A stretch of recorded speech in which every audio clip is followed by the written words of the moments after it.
The Wolf of Wall Street is due out in cinemas across the UK on Thursday. And as Louise mentioned, it's a film which has broken records for the amount of swearing in it. As a result, it's got an 18 rating. Rating's not always that straightforward, though. Now, the body which issues film classifications is updating its guidelines. Yes, it's the British Board of Film Classification, of course, and says it's going to be giving greater weight to the overall tone or theme. We're joined by David Austin from the BBFC, who's in our London newsroom this morning. Very good morning to you. Hello. Does it concern you that a film like The Wolf of Wall Street has broken a record for something like the amount of swearing? To be honest, the classification of The Wolf of Wall Street, in the classification of that film, swearing is not the key issue. I mean, what we classified the film 18, as you said, for primarily for strong sex. There were several sex scenes which feature group sex and sadomasochistic sex. The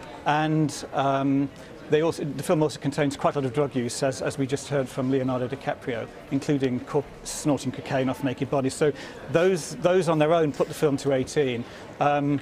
There was a lot of use of the F word, and there were 3 uses of even stronger language, including one directed by a man to a woman. So the language contributed to the 18 rating, but the 18 rating was already secured by sex and hard drug misuse. OK, I wonder whether breakfast needs an 18 rating if we're discussing this at 9 o'clock in the morning. Apologies if that's too much information for anyone watching. Let's talk about a couple of other films. The Woman in Black was given a 12A classification for cinema release. Now, it starred, of course, someone, Daniel Radcliffe, who is hugely popular with children through his role as Harry Potter. But it was complained about, wasn't it, by parents, and probably, I wonder whether, as a result of that. It's been the most complained about film of the last 4 years. We had 134 complaints about the film. It's got quite an interesting history, classification history. When we first saw the film, we felt it was a 15. Now, the distributor was because of the horror in the film, the distributor was very keen to get a 12A rating, not least because Daniel Radcliffe is in it, and he wanted to appeal to the 12A audience. So we looked at the film and we asked the distributor to make certain cuts to reduce some of the visceral impact of the horror. So there were 2 or 3 scenes that were trimmed to reduce the horror effects, and some scenes were darkened so you couldn't see things like faces looming in at windows and that kind of thing. And so the visual detail was toned down quite a bit to get the 12A rating. Despite that, but that suggests that you're put under quite a lot of pressure from a commercial distributor who wants to appeal to children, and as a result, their parents then make it the most complained about film over the past few years.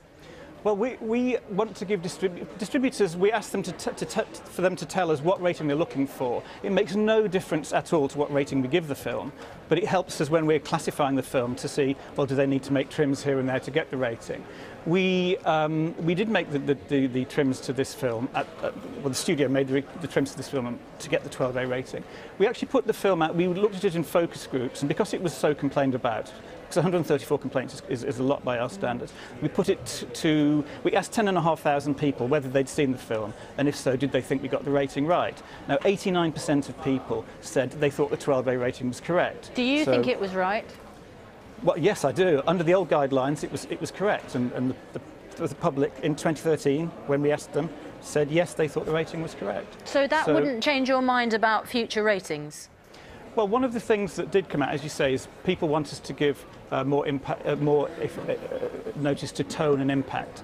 Now, although the visual detail was toned down, sometimes visual detail isn't the key issue. What resonates with people in relation to horror films, for instance, often is the theme of the film, themes of loss, the dark, things that play on people's primal fears, things like supernatural horror. And we are, in fact, for the first time, recognising supernatural horror as something that particularly concerns people in the new guidelines that we're publishing today. OK, so under the new guidelines, what rating would Woman in Black get? Well, Woman in Black's been rated under the old guidelines. Yeah. It's unlikely, I imagine, to come in. If we had a similar film to The Woman in Black, I mean, Woman in Black was a very marginal decision. It was very top-end 12A. You'd give it a 15 now, wouldn't you? No, I don't think so. I think it's impossible to say.